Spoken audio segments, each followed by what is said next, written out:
incontournable dans le paysage britannique, les cabines téléphoniques rouges sont de toutes les cartes postales, de toutes les photos souvenirs.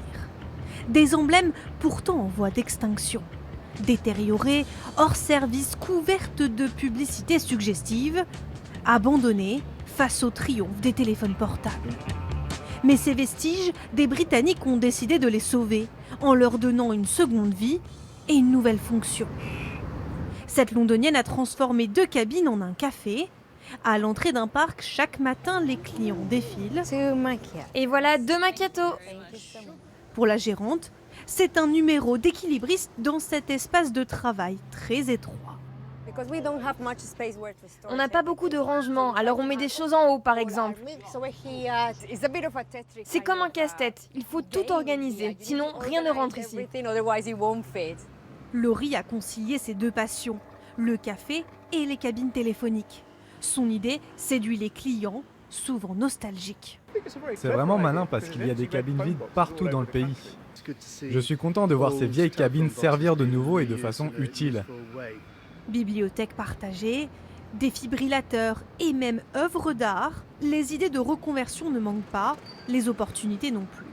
Au fil des décennies, plus de 3/4 des cabines ont été retirées des rues. Près de Northampton, cet immense atelier est spécialisé dans la rénovation, tel un cimetière où elles attendent leur résurrection. C'est comme ça qu'elles arrivent. Il faut décaper, repeindre. Regardez en haut, la peinture est écaillée. Elles sont vraiment en sale état. Grâce à un partenariat avec l'opérateur britannique de télécom, l'entreprise a le droit de revendre les cabines à des particuliers après une semaine de restauration. Celles du fond, elles sont bientôt prêtes, non? Oui, les vitres ont été terminées cet après-midi. Prix de vente 3 à 6 000 euros, avec parfois des demandes incongrues. Le client nous en a demandé une en jaune.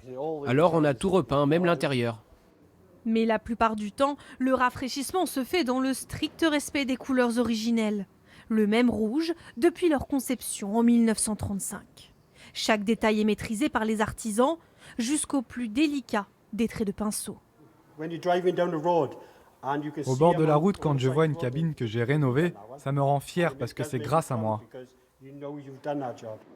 La tendance des reconversions se développe au Royaume-Uni, car il ne reste plus que 7 000 cabines en service à travers le pays.